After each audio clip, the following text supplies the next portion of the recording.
Assalamualaikum warahmatullahi wabarakatuh. Balik lagi di channel YouTube Papip Safi, pakar bola mengomentari sepak bola dengan kesoktahuan. Terima kasih yang udah sering nonton, like, komen, dan subscribe channel YouTube gua. 4 hari lagi H-4 menuju Barcelona, menonton Valencia lawan Barcelona, Stadium Tour ke Mestalla, Santiago Bernabeu, dan Camp Nou, dan nonton Barcelona lawan Almeria yang pasti-pasti aja biar menang, biar mood juga enak gitu. Nanti mungkin baru kita El Clasico Liga Champions kalau masuk lagi. Oke. Nah, seperti biasa pakar bola kali ini akan mereview beberapa match. Ada dari Liga Inggris, Manchester United yang menang lawan Spurs, digadang-gadang katanya mau jadi juara tapi gitu-gitu doang mainnya, MU aja kalah. Di La Liga ada Barcelona yang menang 3-0, Ansu Fati starter, Lewandowski 2 gol, golnya juga keren, dua-duanya berkelas. Golnya Ansu Fati juga sangat berkelas dan luar biasa. Ada Madrid yang tetap konsisten dan stabil ya lawan LC. Gol dari Benzema dan Valverde. Oke, pertama ke Manchester United dulu. Mungkin ini sebenarnya yang lebih keren dari pertandingannya adalah yang keren Cristiano Ronaldo yang keluar sebelum waktu habis. Wah, itu dia tuh. Orang-orang bilang mungkin Ronaldo udah nggak respect lagi sama pertandingan sama Manchester United. Padahal menurut gue enggak ya, kalau kita berpikir positif itu Grabnya lagi udah dateng ngirim paket. Iya, sama kalau enggak dia tuh kebelet, mulutnya asem. Mau sebat dulu, diajakin temen-temennya nggak ada yang mau, akhirnya dia duluan ke situ. Walaupun sebenarnya Ronaldo tuh sudah memberikan klarifikasi di postingan Instagramnya, yang pokoknya inti sarinya adalah saya berusaha menjadi pemain profesional. Sejauh ini saya tidak ada perbedaan dibanding 20 tahun lalu, buat main selalu profesional, tapi keadaan tidak melulu seperti itu. Ada situasi, ada hal yang tiba-tiba memanas yang belum bisa dikendalikan, kira-kira seperti itulah. Dan efeknya adalah Ten Hag itu jadi nggak mencoret Ronaldo dari pertandingan MU lawan Chelsea besok ya, MU Chelsea ya. Iya besok bener gue ingat, besok MU Chelsea, gue ditawarin kerjaan soalnya. Sama ya udah kira-kira seperti itu. Dan luar biasa buat Manchester United.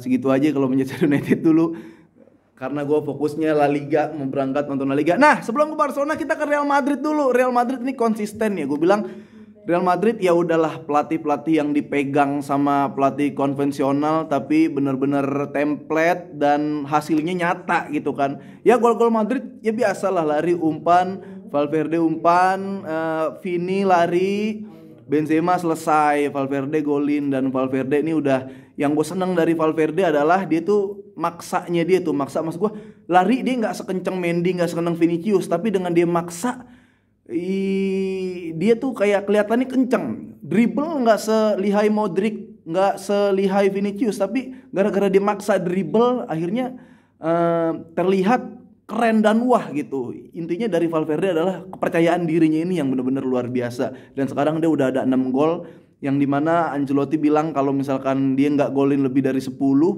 udah coret aja gue dari pelatih gitu.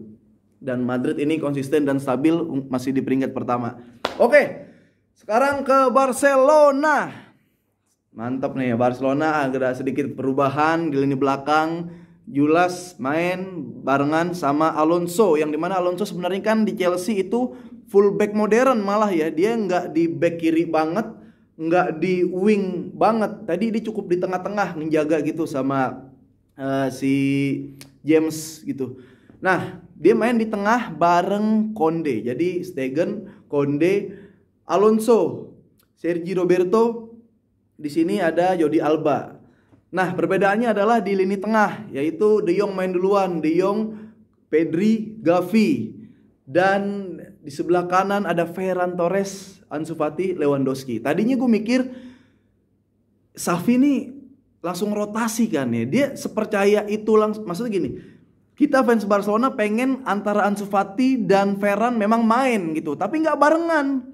Ya, karena Dembele Rapinya setiap main bareng kadang-kadang flop mulu, ya, gagal mulu. Jadi mungkin Dembele Ansu, Dembele Ferran. Tapi mungkin Xavi ini gara-gara ngeliat Ferran Torres golin, yang assist adalah Ansu Fati, kayaknya dia jago dah, mainin aja dua-duanya. Nah, walaupun emang berhasil dan kebetulan Villarrealnya juga lagi beberapa kali peluang, beberapa kali menang jumlah, dan ada peluang yang harus bisa dimanfaatkan jadi gol, itu nggak jadi gol. Nah, yang menarik adalah gue pernah bilang di YouTube M Sport kemarin, Barcelona formasi idealnya ya itu yang gue bilang. Cuman bedanya Ferran Torres sama Ansu aturnya ganti-gantian sama Dembele lah. Ya, Dembele main dari awal, tapi De Jong tetap di tengah karena Kessie mungkin masih sakit, masih cedera. Nah, setiap Barcelona transisi itu langsung 3 back.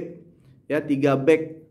Bahkan yang jadi back adalah De Jong agak mundur sedikit, Gavi Pedri jadi pivot. Pivotnya gue kira De Jong Pedri atau De Jong Gavi, tapi yang jadi pivot mereka berdua, Pedri Gavi.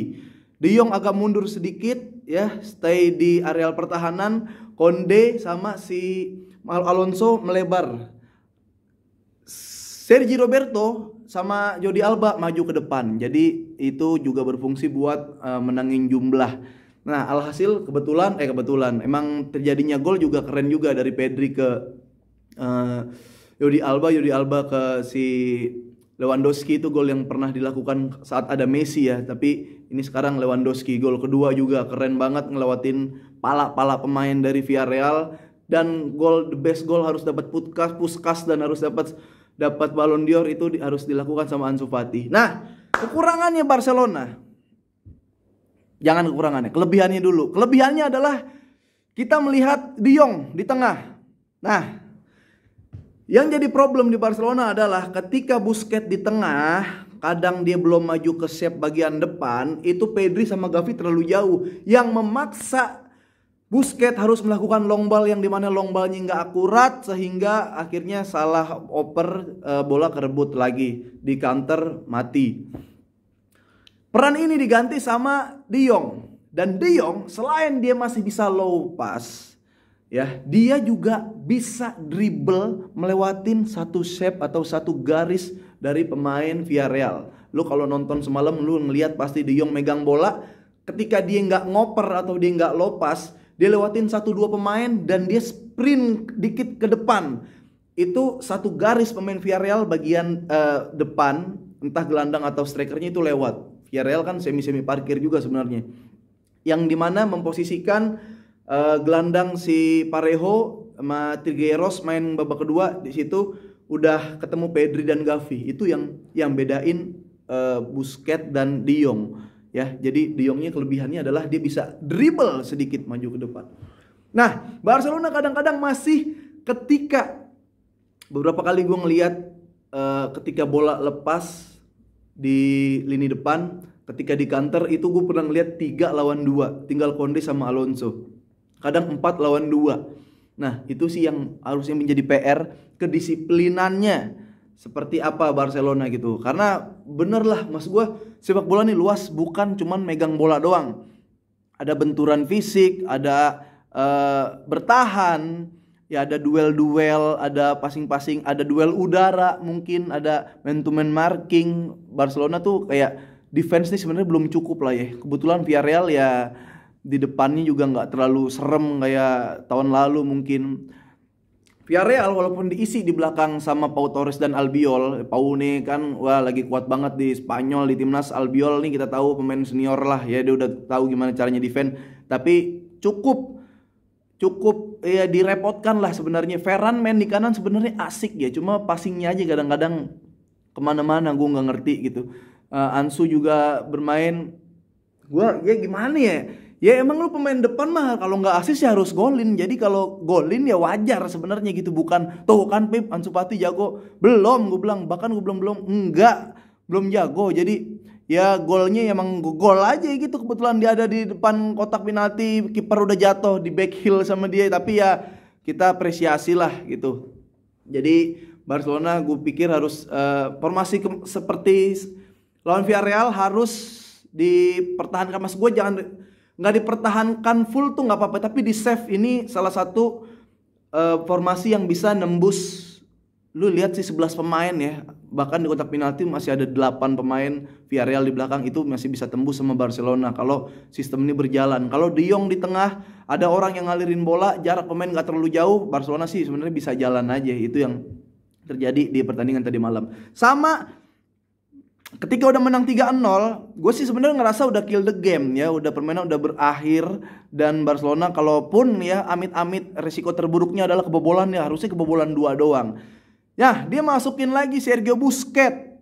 Kelihatan lagi perbedaannya, Busquets jarak tempuhnya, daya dribblenya sama De Jong.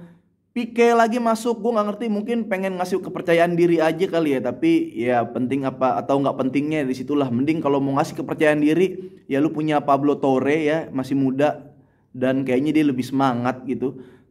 Mungkin ada pemain-pemain lain, Casey gue juga kabarnya cedera apa nggak tahu lah. Cuma daripada lu main pemain senior lagi buat ngasih semangat, 3-0 nih mending dikasih pemain-pemain baru biar dapat menit bermain, kayak gitu sih menurut gue. Nah, sepertinya sebegitu aja dulu, gua doain biar selamat pergi pulang, bawa oleh-oleh ya, dapat konten-konten juga di sono, ada brand-brand yang mau kerjasama silakan. Ya udahlah gitu aja dulu lah. Bistek Podcast juga di Studio Noise, gitu aja dulu. Jangan lupa dengerin podcast Boba, boleh banget di aplikasi Noise, NOICE, ada di deskripsi ini. Itu full tentang Ballon d'Or dan penghargaan, nama-nama penghargaan di balik itu, seperti apa proses terjadinya penghargaan tersebut. Nah, kira-kira gitu. Ya udah, sampai ketemu lagi di Pakar Bola berikutnya. Komentar sepak bola dengan kesotawan. Cabut.